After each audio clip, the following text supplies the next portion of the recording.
Bismillahirrahmanirrahim. Assalamualaikum warahmatullahi wabarakatuh. Selamat sore semua.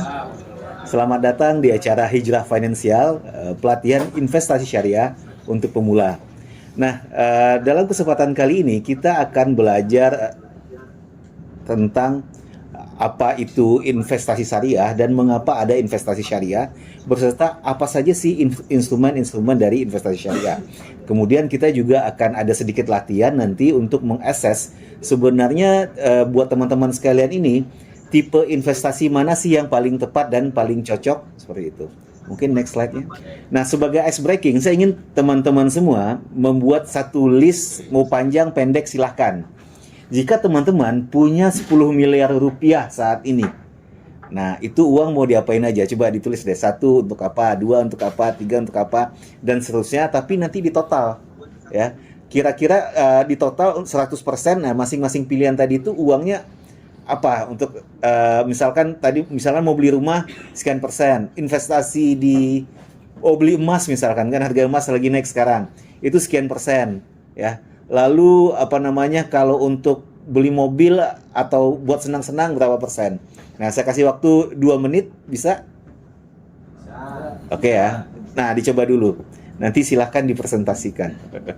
Oke, terima kasih semua. Hasil analisisnya lumayan menarik. Jadi beda orang sebenarnya bisa memang beda selera portfolio investasi. Tergantung pada, nah ini tujuannya apa dulu. Jadi kalau tadi Kak Nurdin memang sepertinya tujuannya adalah menyiapkan dana pensiun ya. Kalau Kak Rosfi ya mungkin lebih kepada ingin punya rumah ya.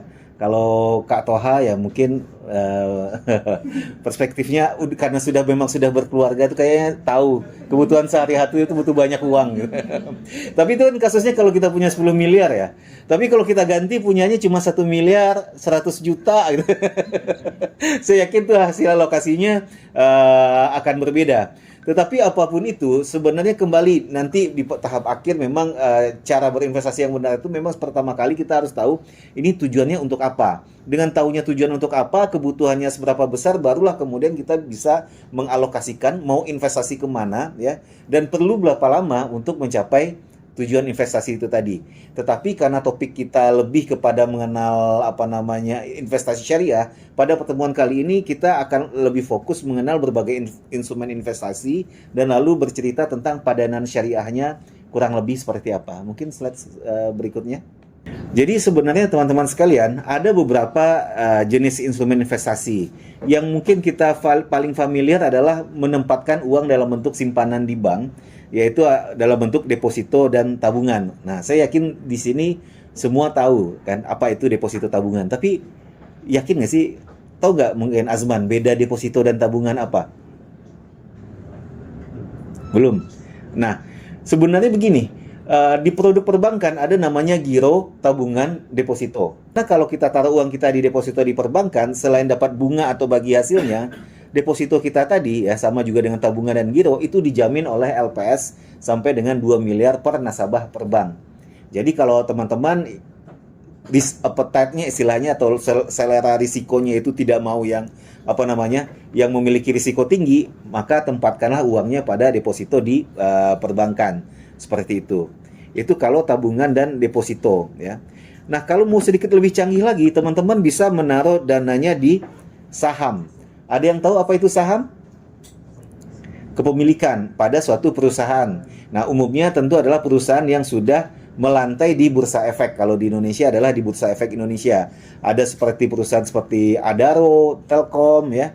Jadi mereka menerbitkan saham di mana orang kemudian membeli saham tersebut dan menjadi pemilik dari Adaro atau Telkom atau Indosat dan segala macamnya ya.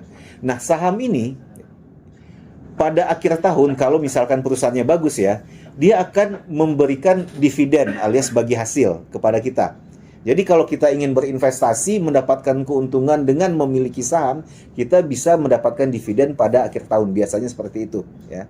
Tetapi kalau kita ingin dapat untung yang lebih cepat, itu juga bisa. Sahamnya kita jual. Istilahnya kita mendapatkan keuntungan dari capital gain ya.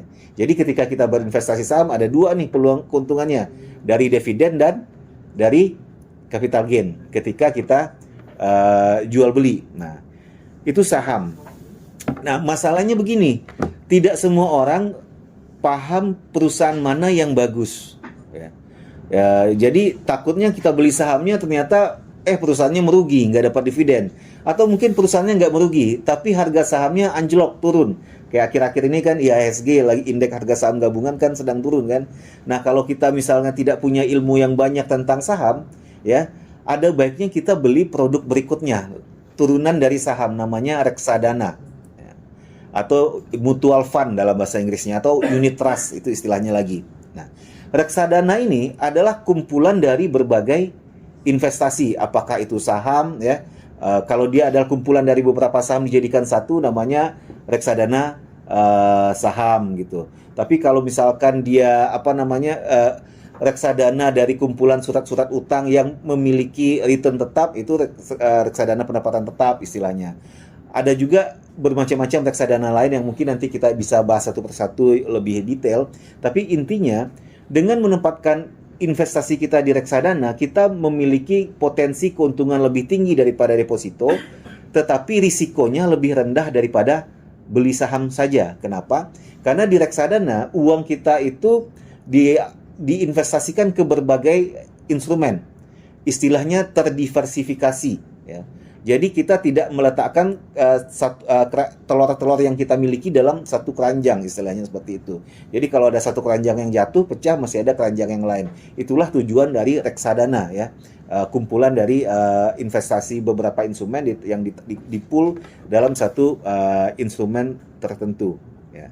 Itu reksadana. Nah, kemudian ada instrumen lain seperti properti. Nah, ini mungkin tidak perlu dijelaskan ya, bisa beli rumah ya, kemudian kita kontrakan, atau kita beli ruko, atau kita beli kos-kosan. Nah, tadi teman-teman kayaknya hanya Pak Toha ya yang mau beli aset gitu. Yang lain maunya taruhnya di deposito atau di reksadana tadi ya. Nah, kemudian ada lagi instrumen yaitu namanya obligasi ya. Kalau diterjemahkan ke bahasa Indonesia, ini adalah kewajiban ya. Tapi apa sebenarnya obligasi? Obligasi ini adalah surat utang. Jadi pemerintah atau perusahaan menerbitkan surat utang kepada masyarakat yang membeli obligasi tadi. Nah, biasanya kan kalau individual, perusahaan, kalau perlu uang kan minjam ke bank kan.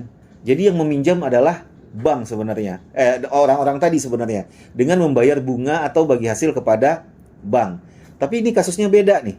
Perusahaan dan pemerintah tidak meminjam kepada lembaga keuangan, tapi meminjam kepada masyarakat selaku investor. Ya. Jadi kita sebagai investor meminjamkan uang dalam bentuk obligasi kepada perusahaan atau pemerintah, di mana dari obligasi tadi kita akan dapat bunga. Gitu. Nah, ini salah satu instrumen lain yang juga di pasar modal. Nah, selain obligasi, di syariah ada yang disebut dengan sukuk. Orang menyebutkan sukuk ini adalah obligasi syariah, walaupun sebenarnya agak kurang tepat. Kenapa? Karena tadi obligasi adalah surat utang. Tapi kalau sukuk, dia bukan surat utang sebenarnya, tapi surat atas kepemilikan suatu aset secara bersama-sama. Jadi kalau suatu perusahaan ingin menerbitkan sukuk, caranya bagaimana?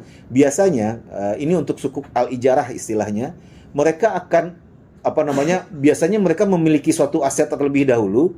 Aset tersebut kemudian istilahnya disekuritisasi dan dipecah-pecah dalam nilainya menjadi beberapa sertifikat. Kemudian sertifikat itulah yang dijual kepada masyarakat. Jadi bedanya sukuk dan obligasi adalah, kalau obligasi adalah surat pengakuan utang, tapi sukuk adalah surat kepemilikan atas suatu aset yang kepemilikannya tadi sudah dibagi-bagi bersama. Nah, kalau obligasi dapat bunga, kalau sukuk dapat apa? Nah, itulah dapat sewa. Karena aset tadi akan disewakan kembali kepada si penerbit sukuknya. Nah, dari situlah si investor sukuk akan mendapatkan keuntungan. Jadi kalau deposito dan tabungan tadi dapat bunga, saham tadi dapat dividen dan capital gain, obligasi dapat bunga juga, sukuk itu dapat sewa biasanya. Kalau properti dapat apa? Ya juga dapat sewa juga, seperti itu. Nah, kemudian ada berbagai instrumen bisnis, investasi lain. Yang lain adalah bisnis dan usaha. Ini jelas ya teman-teman, bikin startup, bangun bisnis, kemudian untung, ya dapat keuntungan ya seperti itu. Mirip-mirip saham juga ya. Cuman bedanya kalau ini memang kita yang melakukan A to Z gitu kan.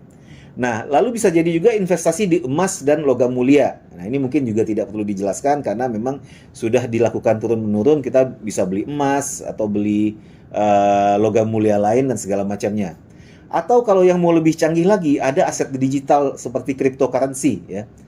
Mau beli Bitcoin kayak Ethereum kayak atau apa. Nah, ini adalah inovasi yang baru di mana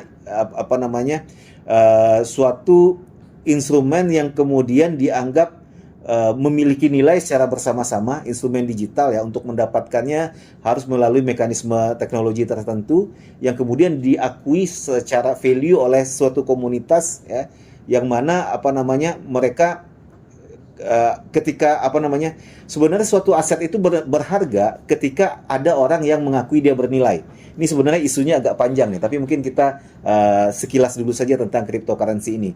Tetapi karena ada kumpulan orang yang mengakui nilainya ya, si cryptocurrency ini tadi, nah nilainya bisa juga naik tinggi dan ini bisa dianggap sebagai suatu instrumen investasi juga ya, walaupun sifatnya lebih spekulatif. Nah, ini adalah jenis-jenis investasi yang tersedia dan ada. Nah, kemudian baru kita masuk kepada topik kita, syariah. Mengapa harus ada investasi syariah? Nah, dari sudut pandang umat Islam, ada tuntunan agama yang memberikan larangan-larangan terhadap berbagai aktivitas tertentu gitu ya. Jadi di dalam syariah itu ada ilmu yang disebut dengan fikih ya. Dari dalam fikih itu memberikan aturan-aturan bagi umat Islam. Di fikih itu ada istilahnya fikih muamalah ya. Aturan-aturan tentang bagaimana kita bermuamalah, berhubungan dengan orang lain sehari-hari, termasuk dalam berdagang dan berekonomi ya. Nah, dalam fikih muamalah tadi ada beberapa larangan. Yang jelas adalah larangan terkait dengan riba. Teman-teman pasti sering kan dengar istilah riba, tapi paham nggak apa itu riba? Nah, siapa yang mungkin yang bisa menjelaskan riba itu apa? Anya? Itu berbagi untung, tapi tidak sesuai dengan akad. Kurang tepat. Fatimah? Kelebihannya di luar pokok. Kelebihan dari luar pokok. Jadi riba itu sebenarnya adalah tambahan atas sesuatu transaksi yang sebenarnya tidak jelas alasannya kenapa gitu. Misalnya kita minjam uang kepada orang lain ya, minjam uang pada orang lain sebesar 100 juta, tetapi kita janji ketika kita kembalikan besarnya adalah 110 juta. 10 juta ini karena apa? Nah, ini kan tidak jelas nih. Nah, dalam Islam riba dilarang tapi laba boleh. Kenapa laba boleh? Biasanya ada 3 hal yang harus ada 3 hal yang boleh bisa menjustifikasi laba tersebut, alias iwat istilahnya. Yang pertama itu ada usaha yang dilakukan. Jadi kalau misalnya kita jual kita beli sayur di pasar pagi, kemudian kita bawa ke kios kita jual, itu kan ada usaha di situ. Atau ada kewajiban yang harus kita jalankan. Misalkan tadi Pak Toha beli aset ya, beli rumah, kemudian rumahnya disewakan. Nah, sewa itu boleh. Kenapa? Karena itu ya memang kita menyediakannya sudah untuk itu. Atau ada risiko yang kita tanggung. Tapi yang dimaksud risiko ini adalah risiko pasar tadi.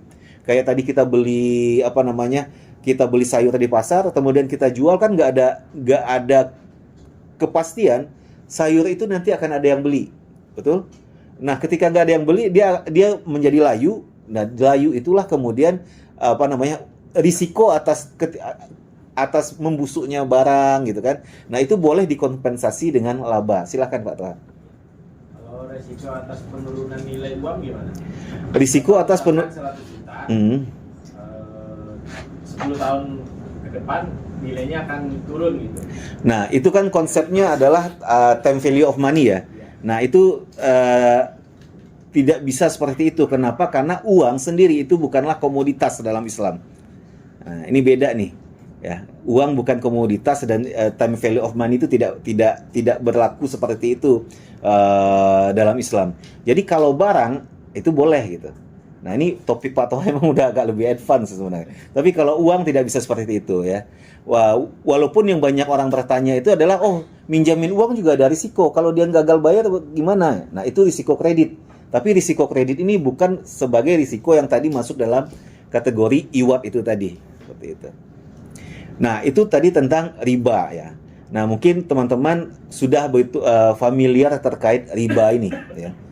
Nah, ada larangan berikutnya yaitu gharar. Gharar ini adalah jual beli burung yang sedang terbang. Itu gimana caranya gitu. Atau jual beli anak unta yang hilang. Kalau ada yang nemu ya buat lu deh, tapi lu bayar dulu ke gue gitu. Nah, itu kan zaman jahiliyah ya. Atau jual beli ini anak unta yang masih di dalam kandungan. Dia kalau lahir, kalau enggak gitu. Nah, masalahnya kita mungkin menertawakan itu adalah masalah transaksi pada zaman jahiliyah, tapi zaman sekarang itu juga ada gitu. Misalkan kalau di daerah-daerah ya, waktu di daerah saya juga pernah tuh, ada pohon rambutan yang baru berputik, kemudian ada orang yang mau beli gitu. Ya. Itu gharar juga sebenarnya, karena tidak bisa dipastikan seberapa besar hasil dari pohon rambutan itu tadi. Ya. Nah, alasan pelarangan riba tadi dan juga gharar ini dan juga yang ketiga nanti ini maisir alias judi, sebenarnya adalah untuk melindungi orang-orang yang bertransaksi. Sehingga transaksi keuangan itu sifatnya fair gitu. Tadi kita bicara tentang riba itu tambahan yang tidak jelas. Kenapa? Karena nanti bisa jadi ada orang yang bisa merasa dirugikan di situ. Sama juga gharar, terdapat ketidakjelasan. Ya apes orang yang kemudian membeli karena ada hal yang tidak jelas tadi. Maisir lebih parah lagi, itu adalah judi ya. Di mana dalam maisir ini istilahnya itu adalah zero sum game. Satu pihak untung, satu pihak rugi. Jadi dalam Islam, hal-hal yang seperti ini dilarang agar semua transaksi itu sifatnya lebih fair dan transparan seperti itu. Silahkan Kalisa. Kalau misalkan gue kan tadi ketidakpastian ya Pak, jadi barang yang diperjualbelikan itu belum jelas nih gitu ya, seperti apa statusnya. Kalau kita beli blind box atau mystery box itu gimana Pak? Kan kita nggak tahu tuh isinya apa dan segala macam, tapi kita tahu kita beli gitu. Iya, itu salah satu termasuk contoh gharar. Gharar akibat underlying barangnya itu tidak jelas gitu. Tetapi sebenarnya gharar itu ada banyak contohnya lagi. Misalkan gharar karena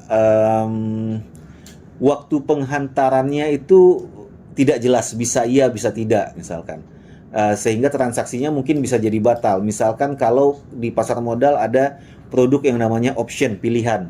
Kita boleh beli tapi nggak harus beli, cuman bayar dulu gitu. Nah, itu juga ada yang seperti itu ya. Bisa juga transaksinya terlalu kompleks. Dibikin kamu boleh beli ini tetapi kalau ada ini ya gitu. Nah, itu juga termasuk dalam kategori gharar. Tapi intinya dari semua larangan ini adalah untuk melindungi semua orang yang bertransaksi ya. Kemudian ada larangan berikutnya tentu adalah melakukan hal-hal yang dilarang seperti minum-minuman keras, berjudi dan segala macamnya. Berinvestasi pada aktivitas seperti itu juga dilarang dalam Islam. Nah, kemudian larangan-larangan inilah ya kemudian oleh para ulama dan para pemikir ekonomi pada beberapa puluh tahun yang lalu kemudian dibundling dan dianalisis ya untuk kemudian menghasilkan produk-produk investasi syariah. Next slide. Ya. Di mana produk-produk investasi syariah sudah harus ya terbebas dari riba tadi, terhindar dari gharar, tidak mengandung unsur maisir seperti spekulasi ya dan juga judi. Nah, kemudian harus pada sektor-sektor yang halal dan ada satu tambahan lagi nih untuk mengamankannya sehingga tidak terlibat dalam gharar dan maisir. Utamanya harus berdasarkan pada aset real, ya. Real aset ya. Makanya kalau teman-teman mau meminjam uang ke bank, misal buat beli rumah, banknya harus beli rumahnya dulu, baru dijual kepada teman-teman. Atau kalau mau beli mobil, nah banknya beli mobil dulu, kemudian disewakan ke teman-teman. Ada underlying asetnya. Atau kalau buat usahanya harus jelas dulu yang mana. Jadi tidak diberikan uang, tetapi diberikan barang atau ada usaha yang kemudian ditanggung bersama. Nah, sampai sini mungkin ada pertanyaan terlebih dahulu sebelum kita masuk kepada instrumen investasi syariah. Silahkan Nurdin, yang dari dulu Kak ya. Tadi kan gharar itu bisa dibilang transaksinya nggak jelas ya Pak. Kalau kayak tadi kan Mbak Alisa itu nanya blind box ya. Kalau misalnya nanya ini Pak, kalau pembelian kayak sekarang kan banyak nih yang all you can eat nih, makanan all you can eat yang bayar misalnya 100.000, 150, nah itu termasuk gharar atau Pak? Tidak, kenapa? Karena kan dia udah jelas bayarnya berapa dan barangnya jelas juga udah ada di sana gitu. Tapi itu kan makannya nggak tahu seberapa banyak dan seberapa dikit. Nah, kalau itu kan sudah disepakati, memang fasilitasnya seperti itu gitu. Tadi itu nggak masuk ya, Pak? Enggak, kan udah bisa dipastikan makannya yang mana aja, kecuali ada yang lain yang kita makan. Atau kemudian sepanjang dia, jadi gini, ada satu transaksi dalam syariah yang sebenarnya nggak boleh, tapi kemudian dibolehkan. Nggak boleh itu karena ada gharar tadi, yaitulah nama akadnya itu salam dan istisna. Nah, bahasanya kita itu apa ya? Menjual sesuatu yang belum di syariah dalam Islam itu kan nggak boleh menjual sesuatu yang tidak kita punya atau belum ada gitu. Nah, hanya saja karena ada kebutuhan, ketuntutan zaman dan kebutuhan yang seperti ini boleh, tetapi gharar dan maisirnya dieliminir terlebih dahulu. Dengan cara apa? Dengan cara jelas barangnya apa, ya, kuantitasnya, kualitasnya, waktu penghantarannya, ya seperti itu. Ada kunci-kuncian yang kemudian bisa meminimalkan gharar itu tadi. Dan memang dalam dalam diskusi dengan para ulama, ya, gharar itu ada pada poin-poin tertentu itu memang tidak bisa dieliminir gitu. Jadi yang gharar minor ya sebagian yang mungkin masih bisa ditolerir, tapi kalau ghararnya sudah ketidakjelasnya tingkatnya sudah tinggi, itu jatuhnya udah menjadi maisir dan itulah yang kemudian yang dilarang gitu. Masih, Pak. Ada lagi Pak tadi? Ini balik lagi ke masalah riba ya Pak ya. Ya silakan. Kalau kita misalnya pinjam uang ke bank konvensional ya, kadang-kadang ada bunganya nih, sekitar 11% atau 12%. Nah, sedangkan bank itu kan juga harus mengeluarkan uang untuk operasional, gaji pegawai dan lain-lain. Apakah itu juga termasuk dihitung riba juga? Karena mereka kan harus mengeluarkan kos juga kan. Nah, terus juga mereka harus punya laba juga gitu. Nah, duitnya itu kan oleh perbankan kan diputar lagi untuk memberikan pinjaman investasi kepada pengusaha atau yang lainnya. Nah, apakah ini termasuk juga dalam hal riba? Ya, terima kasih Pak. Jadi begini, kita akan membahas sedikit tentang bank dulu ya. Bank itu adalah financial intermediary, perantara keuangan. Bank mengumpulkan dana dari masyarakat dalam bentuk simpanan, itulah yang tadi giro, tabungan, dan deposito. Dan sebagai pemanisnya, nasabah diberikan bunga gitu kan. Taruhlah misalkan 5%. Tetapi uang tadi oleh bank juga akan disalurkan dalam bentuk kredit. Kreditnya kemudian juga dikenakan bunga, taruhlah 10%. Jadi ada spread di situ 5% yang kemudian akan menjadi pendapatan bank untuk membayar gaji, sewa gedung, depresiasi dan segala macamnya, dan juga ujung-ujungnya adalah untuk membayar dividen. Itu adalah model bisnis dari bank konvensional, dan dalam syariah Islam ya model seperti itu dilarang. Kenapa? Karena akadnya itu adalah pinjaman dengan tambahan alias bunga. Nah, itu riba tuh, baik dari sudut pandang simpanannya ataupun dari sudut pandang kreditnya. Nah, pertanyaannya kalau itu riba, bagaimana bank bisa beroperasi? Kan kita dalam hidup saat ini ya, di dunia kontemporer seperti ini, kita butuh lembaga keuangan seperti bank. Nah, kemudian ulama datang dengan solusi berupa bank syariah, ya, di mana bank syariah juga mengumpulkan giro tabungan deposito, tetapi akadnya bukan pinjaman, gitu. Akadnya bisa jadi titipan, Mbak. Jadi nasabah nitip uang di kita. Nah, kalau nitip ya kita nggak harus bayar bunga ke nasabah ini sebenarnya. Atau nasabah berpartnership, bekerja sama dengan kita untuk berinvestasi. Itu nama akadnya mudharabah. Jadi ada tabungan dan deposito mudharabah di situ. Ya, jadi nasabah nanti instead of interest atau selain bunga, dia akan dapat bagi hasil dari keuntungan bank. Nah, keuntungan bank dapat dari mana? Nah, di sini sisi pembiayaannya bank itu akan melakukan berbagai transaksi bisnis yang real. Ya, bukan meminjamkan dengan bunga. Tapi misalkan ada orang mau beli rumah, bank beli dulu rumahnya, kemudian jual kepada nasabah tadi dengan harga cost plus margin keuntungan. Jadi bank itu jadi pedagang, Pak, di sini. Beli rumah dijual dengan ambil keuntungan, beli mobil dijual dengan margin keuntungan. Atau juga bank melakukan aktivitas sesuatu, misalkan membangun sesuatu dulu kayak akad istisna tersebut ya. Misalkan bank dapat orang mesen rumah ke bank gitu kan. Bank kemudian bangun rumahnya, tapi tentu bukan bank yang mengerjakan. Kerjasama dengan kontraktor atau developer. Nah, dari mengerjakan itu bank dapat upah. Nah, upah itulah yang menjadi pendapatan bank. Atau mungkin bank bekerja sama bisnis dengan akad mudarabah dan musyarakah istilahnya dengan nasabahnya, di situ dapat bagi hasil. Nah, pendapatan ini semua akan dikumpulkan. Nah, itulah yang kemudian nanti dibagi hasilkan kepada nasabah tabungan dan deposito mudarabah tadi, Pak, ya.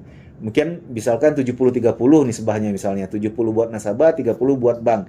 Nah, 30 buat bank inilah yang kemudian akan digunakan untuk membayar gaji pegawai bank, bayar apalagi ya, aset ke gedung kantor dan segala macamnya. Begitu Pak mekanismenya. Seperti itu. Ada lagi yang bertanya? Oke, kalau tidak mungkin kita lanjut.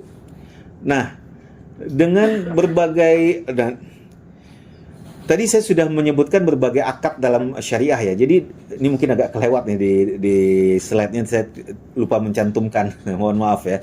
Jadi di syariah itu selain tadi mengeliminir hal-hal yang dilarang, transaksi dalam syariah itu harus jelas dengan orang-orang yang pihak-pihak yang bertransaksi. Jadi kontraknya harus jelas. Nah, dalam syariah itu ada dalam Islam ada beberapa kontrak yang bisa digunakan. Ada namanya istilahnya kontrak atau akad murabahah alias jual beli, cost plus margin ya. Ada akad ijarah alias sewa, atau ada akad mudarabah dan musyarakah yaitu partnership yang bekerja sama untuk usaha, di mana kalau mudarabah si investor itu menjadi pemodal 100%. Jadi kalau ada keuntungan itu akan dibagi dengan antara investor dan si pelaku usahanya ya. Tapi kalau ada rugi, nah itu semua ditanggung oleh investor ya. Atau akad musyarakah istilahnya. Nah, akad musyarakah ini juga sama tadi partnership, tapi bedanya si pelaku usahanya juga setor modal di situ. Kalau bunga fix, kalau bagi hasil itu fluktuatif, tergantung kinerja investasinya bank tadi ya. Nah, berapa hasil realnya yang itulah yang kemudian dibagikan kepada si nasabah. Lalu untuk obligasi, nah surat utang tadi ya, baik itu pemerintah atau perusahaan, di syariah itu ada produk namanya sukuk, yang tadi sudah saya jelaskan di awal. Kalau obligasi adalah bukti surat utang, kalau sukuk itu adalah bukti kepemilikan atas undivided ownership on an asset gitu kan. Kepemilikan atas suatu aset yang dimiliki bersama ya. Jadi ini berbasis aset real, bebas riba, tetapi keuntungannya dari mana? Itulah dari sewa atas aset itu kepada pihak lain. Lalu ada saham. Nah, di syariah juga ada saham. Sebenarnya ini mirip, tidak ada bedanya.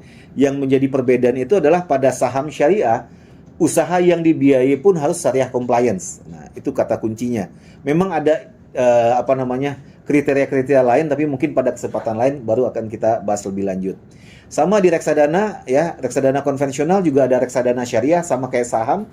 Reksadana syariah ini yang penting instrumennya disalurkan kepada sektor-sektor yang sesuai dengan prinsip syariah. Lalu ada properti ya, sebenarnya sama saja properti konven ya, properti syariah sebenarnya juga ya ini debatable ya istilahnya ya. Tapi yang jelas kalau kita investasi di properti yang sesuai dengan prinsip syariah, tentu properti kita tidak boleh digunakan untuk hal yang aneh-aneh gitu. Makanya terkadang perbankan syariah belum mau meminjamkan pembiayaan pada hotel seperti itu ya, kecuali mungkin hotel syariah. Kenapa? Karena hotel yang pada umumnya ada restonya, ada barnya. Nah, ini ada agak-agak tricky nih treatmentnya seperti itu ya. Lalu untuk bisnis juga sama, sebenarnya bisa semua, yang penting bisnisnya bebas dari riba. Next, dan hal-hal yang dilarang. Nah, jadi kenapa kita harus berinvestasi sesuai syariah ya? Mungkin kalau kita umat Islam ya, ada alasan utamanya itu adalah tentu ingin menghindari dosa, dan tentu juga ingin mendapatkan berkah gitu ya. Tetapi kalau kita bukan umat Islam, kenapa boleh nggak berinvestasi sesuai syariah? Ya boleh, nggak ada larangan. Kenapa? Karena Islam itu kan rahmatan lil alamin. Jadi investasi syariah itu juga buat semua.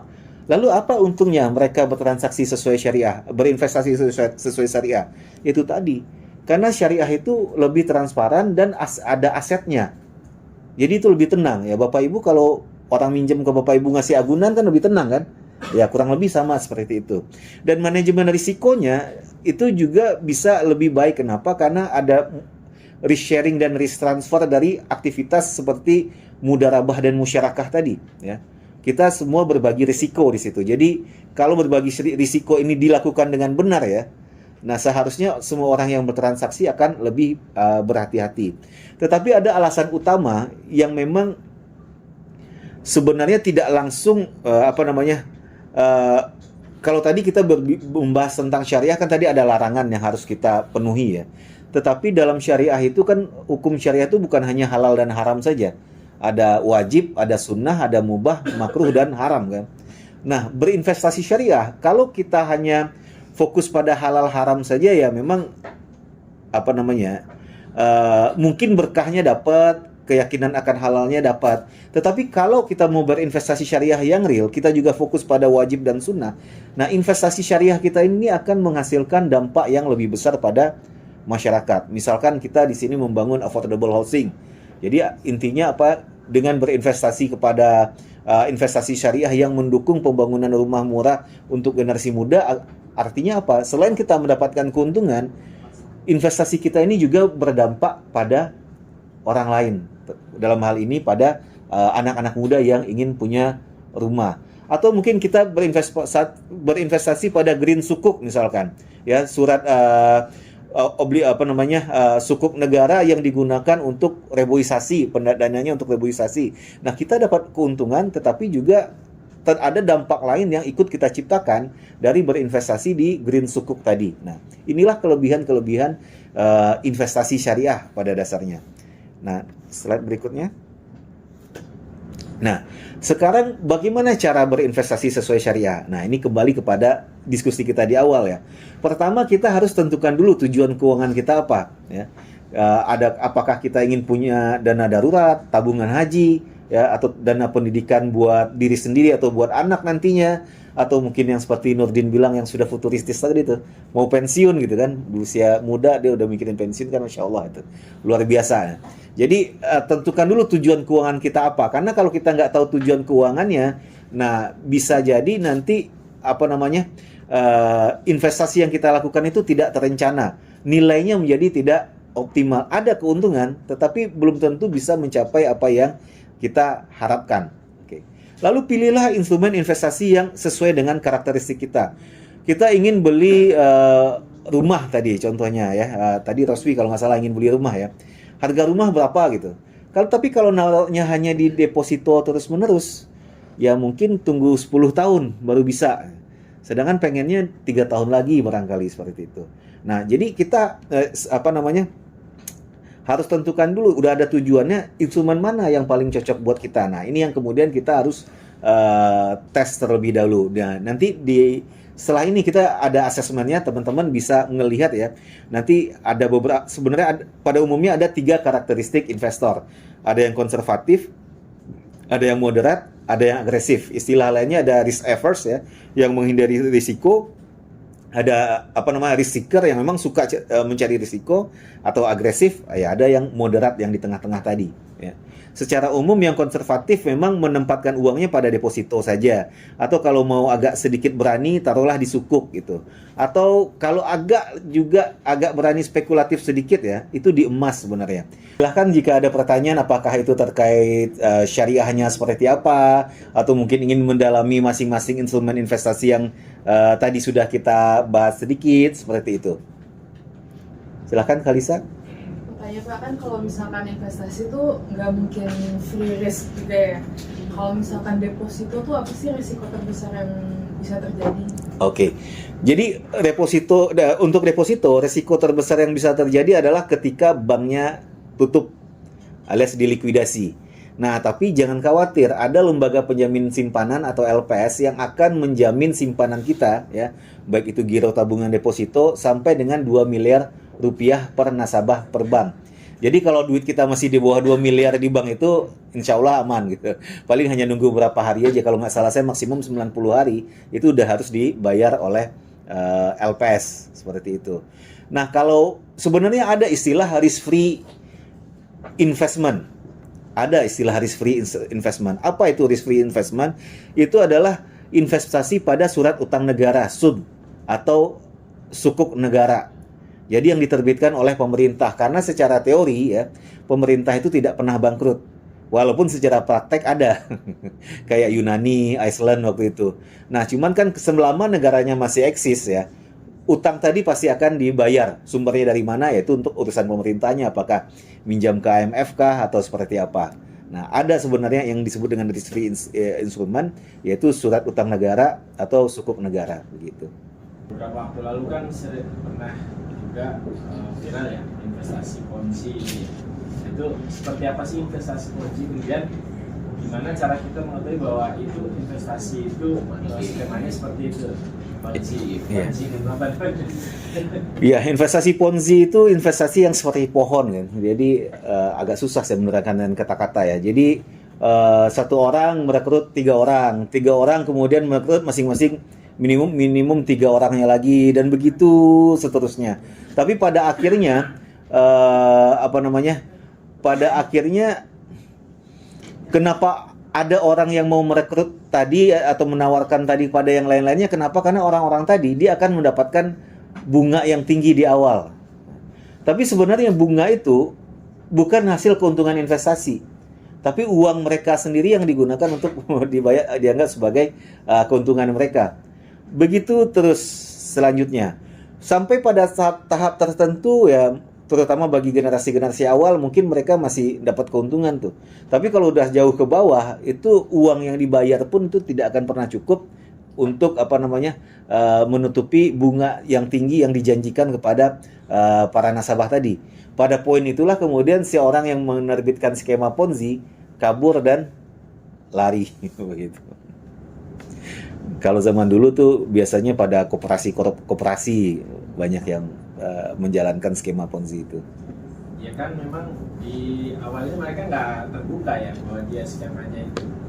Untuk mengetahui ciri-ciri yang menawarkan investasi dengan skema itu apa itu? Oke, terima kasih Pak Toha. Itu pertanyaan bagus sekali.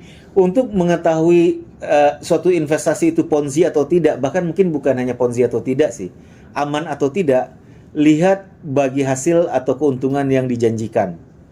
Kalau terlalu tinggi, istilahnya itu adalah too good to be true. Ya, too good to be true. Kalau pada posisinya kayak gitu, oh ini kayaknya ketinggian deh atau nggak mungkin gitu kan. Karena kita harus bisa ngelihat juga berapa sih sebenarnya uang ini bisa dilempar untuk mendapatkan keuntungan. Kan keuntungannya juga akan dibagi-bagi lagi nih. Ya. Kalau di sini aja saya nggak mungkin setinggi itu, ya sudah pasti dia kalau nggak Ponzi ya dia scam, penipuan, begitu. Jadi kita harus hati-hati dengan berbagai instrumen investasi yang ditawarkan ke kita. Jangan terlalu tinggi dan jangan terlalu cepat. Gitu. Kadang-kadang kan banyak kita kan tertipu oleh janji-janji manis ya, janji-janji manis. Ayo ini ya tunggu aja, nggak akan lama biasanya dia akan tutup sendiri atau bangkrut sendiri, dan puluhan tahun dan ratusan tahun yang seperti ini itu sudah sering terjadi, hanya bentuk-bentuknya yang berbeda gitu kan. Walaupun yang jadi banyak jadi korban itu anak-anak muda gitu, yang mana ketika dikasih tahu nggak percaya gitu kan. Kalian sih kolonial gitu, Gen X sih atau baby boomer sih gitu kan. Ya sebenarnya bukannya baby boomer Gen X-nya tuh sok tahu, karena mereka udah pernah kena dulu. Hanya sekarang barangnya aja yang berbeda, tetapi skemanya, caranya itu tetap sama seperti itu. Ada produk asuransi, ada produk investasi. Dan di Indonesia ini orang masih cenderung malas untuk berasuransi.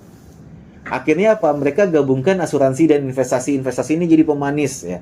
Kalian berinvestasi di sini, nanti kalau apa-apa, nanti sakit, nah ini ada asuransinya. Nah biasanya kalau produk yang digabung kayak gini, manfaat asuransinya tidak optimal, keuntungan investasinya juga tidak optimal, nanggung. Jadi banyak pakar keuangan yang menyarankan pilih salah satu aja, asuransi saja kah atau investasi saja. Tetapi apakah dia bisa disebut investasi?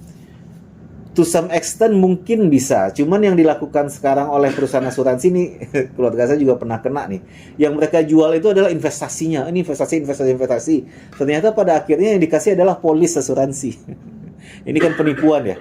tidak etis. Nah, jadi teman-teman mungkin harus hati-hati ketika ada perusahaan asuransi. Bahkan yang nawarkan bank loh awalnya itu. Bank nawarkan produk investasi ya. Kita udah oke, ternyata kita pikir akan ada bilietnya. Kalau deposito itu ada biliet istilahnya, ada kertas sertifikatnya.